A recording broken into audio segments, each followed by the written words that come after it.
Chief Secretary Dr. Mehta,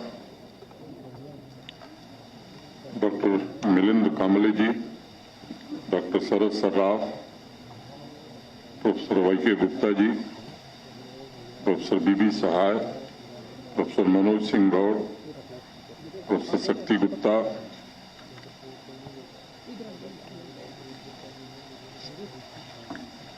delegates from different parts of the country, friends, ladies and gentlemen. I am pleased to be here with all of you at this national conference on India at G20. Priorities, prospects, and way forward for creating inclusive and sustainable society, which is inspired by India's G20 goals and the theme, One Earth, One Family, One Future. My hearty greetings to all the participants, a warm welcome to all our esteemed delegates from across the country joining us here today.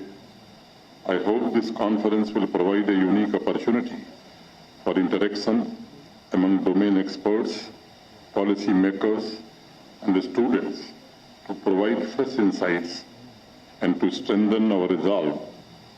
Since G20 represents more than 60% of the world population, accounts 85% of global GDP, and 75% of global trade, such forum and discussion will be able to assert their values for a better tomorrow.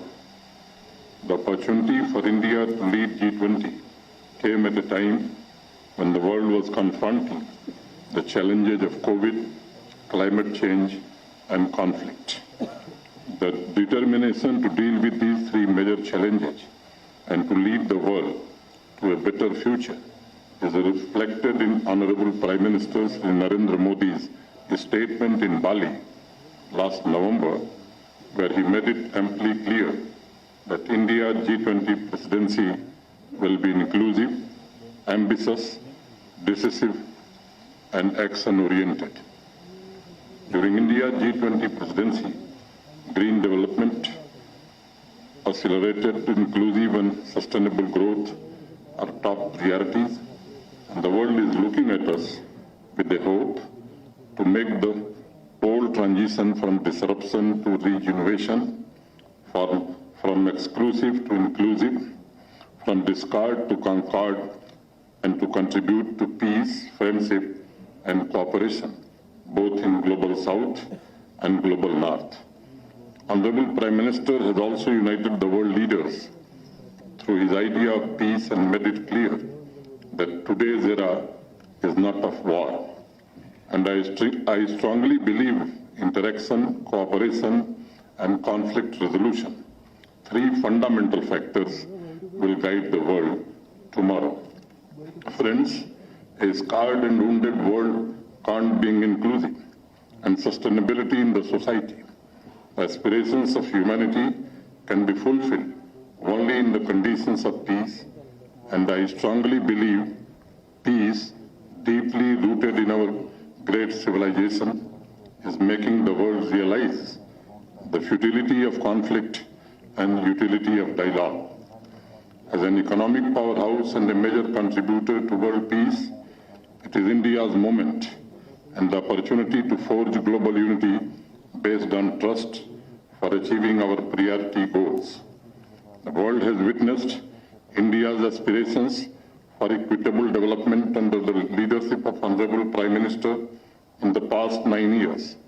India has not only realized its economic strength, but also gave a new social model to the world for equitable development.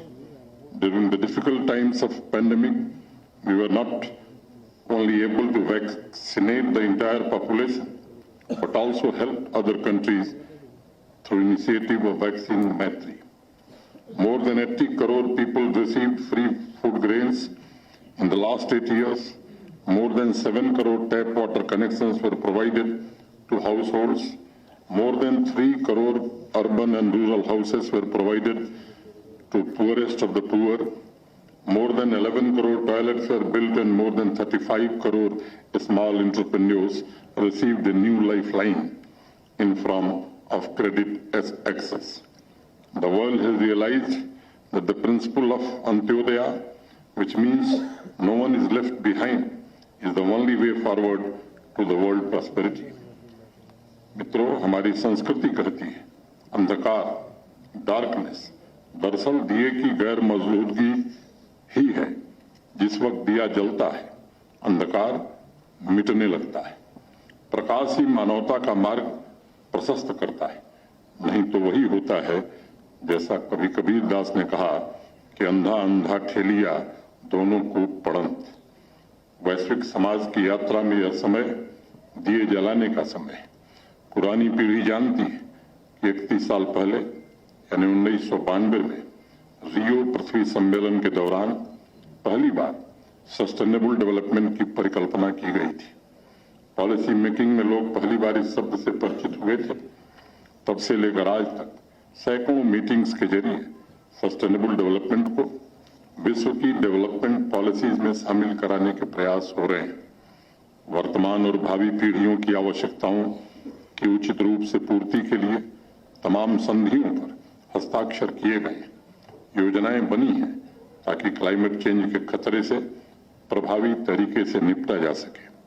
अभी 15 अप्रैल को आदरणीय प्रधानमंत्री जी ने इस मुद्दे पर पूरे विश्व को एक नया विजन देते हुए कहा था कि क्लाइमेट चेंज की चुनौतियों का मुकाबला मात्र कॉन्फ्रेंस टेबल में नहीं किया जा सकता, बल्कि विश्व के सभी घरों के डिनर टेबल से इसका मुकाबला करना होगा।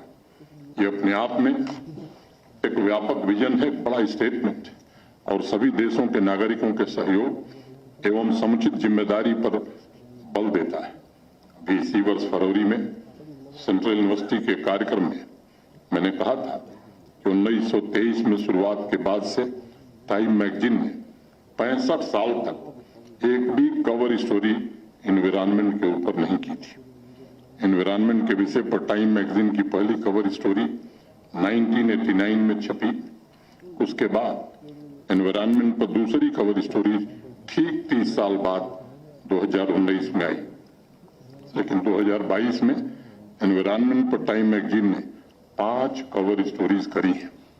अभी कुछ दिन पहले 2023 में एक कवर स्टोरी आई थी जिसमें इस बात की चर्चा की गई है कि पृथ्वी के क्लाइमेट फ्यूचर के लिए भारतवर्ष विश्व का सबसे महत्वपूर्ण देश है। और आज इस मंच से मैं कहना चाहता हूं, चाहे क्लाइमेट चेंज की चुनौतियों से निपटने के लिए मिटिगेशन हो, अनुकूलन हो या फिर सस्टेनेबल डेवलपमेंट की नीतियों में सहयोगी और न्यायपूर्ण नीतियों की बात हो, भारतवर्ष की सबसे महत्वपूर्ण एवं रचनात्मक भूमिका रहने वाली है। आने वाले भविष्य में सस्टेनेबल डेवलपमेंट के लिए फूड सिक्योरिटी तथा एनर्जी सिक्योरिटी में भी भारतवर्ष पूरी दुनिया का मार्गदर्शन करेगा और प्राकृतिक संसाधनों के प्रति सदियों पुरानी हमारी सामाजिक चेतना वैश्विक जनजागृति का भी कार्य करेगी। वर्तमान में आप सब जानते हैं, भारत की जनसंख्या विश्व की कुल आबादी का लगभग 17.8% है। इतनी बड़ी आबादी होने के बावजूद ऊर्जा की आवश्यकताओं के लिए हमने कमिटमेंट दिया है 2030 तक कुल आवश्यकता का आधा गैर पारंपरिक ऊर्जा स्रोतों से हम पूरा करेंगे। इसके पीछे माननीय प्रधानमंत्री जी के नेतृत्व में देश का आत्मविश्वास बोल रहा है। अंत्योदय विकास मॉडल, आम आदमी की तरक्की, गरीबी उन्मूलन का प्रयास क्लाइमेट चेंज की चुनौतियों में से लड़ने में सबसे कारगर हथियार साबित होगा। इसका एक बड़ा उदाहरण विश्व ने प्रधानमंत्री उज्ज्वला योजना में भी देखा है। 2016 से 2022 के बीच लगभग 9.5 करोड़ घरों में गैस कनेक्शन प्रदान करके न सिर्फ महिला सशक्तिकरण का नया उदाहरण दुनिया के सामने प्रस्तुत किया गया, बल्कि व्यक्तिगत स्वास्थ्य एवं पर्यावरण संरक्षण में भी भारत ने विकास का एक नया मॉडल प्रस्तुत किया और ग्लोबल साउथ के अनेक देशों के लिए खुशहाल समाज के निर्माण का रोड मैप भी भारत ने प्रस्तुत किया है। ये कोई छोटी मोटी संख्या नहीं है। अगर आप गौर करें तो 9.5 करोड़ गैस कनेक्शन का मतलब है जर्मनी और बेल्जियम की मिलीजुली आबादी यानी उनके प्रत्येक व्यक्ति को एक गैस कनेक्शन प्रदान कर दिया गया। दूसरा इसका सबसे बड़ा असर हुआ कि पर्यावरण के बारे में चेतना समाज के ऊपरी से लेकर निचले स्तर तक पहुंची और स्लोगन की बजाय प्रकृति का संरक्षण हमारी आदत का हिस्सा बनने लगा। मुझे यकीन है G20 प्रेसिडेंसी एक ऐसा अवसर है जब सामाजिक सशक्तिकरण से आर्थिक सशक्तिकरण तथा अस्तित्व के प्रति संवेदनशीलता एवं सहज जीवन शैली जैसे अनुभवों को भारतवर्ष अन्य देशों के साथ साझा करेगा तथा न्याय और समानता पर आधारित विश्व व्यवस्था की स्थापना में भारत सबसे ज्यादा योगदान करेगा। मित्रों, सस्टेनेबल सोसाइटी के लिए विश्व को एक अन्य कारक पर भी ध्यान देना होगा और वह है डिजिटल ट्रांसफॉर्मेशन। मुझे बताया गया है कि इस कॉन्फ्रेंस में उस पहलू पर भी चर्चा होने वाली है और ये ऐसा मुद्दा है कि ग्लोबल नॉर्थ यानी विकसित देशों से लेकर ग्लोबल साउथ यानी विकासशील देशों में इस बात पर बड़ी चिंता व्यक्त की जा रही है कि जो डिजिटल सोसाइटी विकसित हो रही है, जो ट्रांसफॉर्मेशन हो रहा है, क्या वो इंक्लूसिव है, समावेशी है, सर्वस्पर्शी है? क्या हम भविष्य उन्मुख इंफ्रास्ट्रक्चर निर्मित कर पाए हैं और क्या हम बिजनेस सेक्टर में संस्थागत प्रबंध और व्यवस्थाएं विकसित कर पाए हैं जो अन्य देशों के साथ परस्पर लाभकारी आर्थिक सहयोग बढ़ाने में मदद कर सकें? ऐसे तमाम सवाल हैं जो राष्ट्रीय तथा अंतर्राष्ट्रीय स्तर पर भी समानता, परस्पर लाभ एवं शांतिपूर्ण सह अस्तित्व के परिप्रेक्ष्य में लोगों के दिमाग में चल रहे हैं। और जब मैं आपसे इस विषय पर चर्चा कर रहा हूं तो मेरे मन में 17 अप्रैल के अखबार की एक तस्वीर चल रही है जिसमें कर्नाटक में एक नारियल कोकोनट सेलर अपने मोपेड पर नारियल बेच रहा है और मोपेड के हैंडल पर डिजिटल पेमेंट के लिए QR कोड लटका के रखा है। एक नए भारत की उभरती तस्वीर है जिसने माननीय प्रधानमंत्री जी के नेतृत्व में डिजिटल इंडिया के माध्यम से समावेशी विकास एवं सस्टेनेबल डेवलपमेंट का बहुमुखी ढांचा पूरी दुनिया के सामने प्रस्तुत किया है। चीन के बाद दुनिया की दूसरी सबसे बड़ी इंटरनेट यूजर्स की आबादी भारत में। पिछले वर्ष भारत का real time digital transaction 46.8 billion ये रिकॉर्ड रहा है और दूसरे नंबर पर जो देश था चीन, उससे ठीक हम दोगुने हैं। ये हमारी प्रगति है।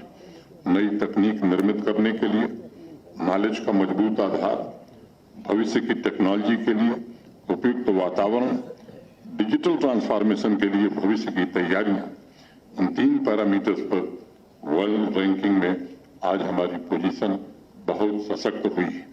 लेकिन ये सच है कि 140 करोड़ से ज्यादा की आबादी वाले इस विशाल देश में डिजिटल डिवाइड तथा डिजिटल इंफ्रास्ट्रक्चर की चुनौतियां अभी भी हैं। कई बार लोग तुलना करते हैं कि एस्टोनिया का हवाला देते हुए जिसने बहुत कम समय में डिजिटल डिवाइड को समाप्त कर दिया है। मुझे लगता है कि यह तुलना ठीक नहीं है। भारत की 140 करोड़ आबादी के मुकाबले एस्टोनिया की कुल आबादी जम्मू शहर से भी कम है, महज 14 लाख है। और इसलिए मुझे लगता है कि तुलना करने के बजाय हमें बेस्ट प्रैक्टिसेस के आदान प्रदान द्वारा कार्यक्रमों पर फोकस करना होगा जो digitally empowered society, knowledge based economy निर्मित करने के लिए डिजिटल एक्सेस, डिजिटल समावेशन और डिजिटल एम्पावरमेंट के अभियान को मजबूती प्रदान करें। मुझे खुशी है कि डिजिटल इंडिया मिशन के तहत जैम, जनधन आधार और मोबाइल ये जो ट्रिनिटी है, common service centres, digi locker, उमंग, UPI, अनेक ऐसे पहल ये डिजिटल समावेशन की दिशा में पूरी दुनिया को हमने एक नई पहचान दी है और अन्य देशों के साथ डिजिटल प्रौद्योगिकी के क्षेत्रों में सहयोग की नई संभावनाएं भी हमने प्रस्तुत की है। डिजिटल के सार्वजनिक बुनियादी ढांचे के 3 महत्वपूर्ण उदाहरण आधार, कोविन और जिम को भारत ने विश्व के सामने आज प्रस्तुत किया है। और आज जब मैं आपसे बात कर रहा हूं इस समय अनेक भारतीय आईटी कंपनीज विश्व के अलग अलग देशों में वहां के डिजिटल ट्रांसफॉर्मेशन पर काम कर रही है।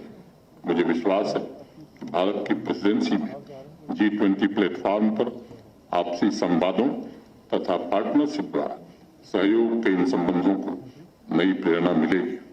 जैसा मेहता जी ने बताया, पहले से एक पूर्व नियोजित कार्यक्रम में हम सबको जाना है, इसलिए मैं आप सबसे क्षमा चाहता हूं। पूरे कार्यक्रम में उपस्थित नहीं रह पाऊंगा। मंच पर विराजमान सभी लोगों से भी विशेष रूप से क्षमा प्रार्थी हूं। मैं सोचा था कि 1 घंटे 1.5 घंटे रहना है, लेकिन जब मैंने देखा एक से एक दिग्गज स्पीकर को छठ बोल को बड़ छोट का कपड़ा दो, किसको बड़ा कहें किसको छोटा कहें, ये दुविधा थी। तो मैंने थोड़ी धृष्टता की है।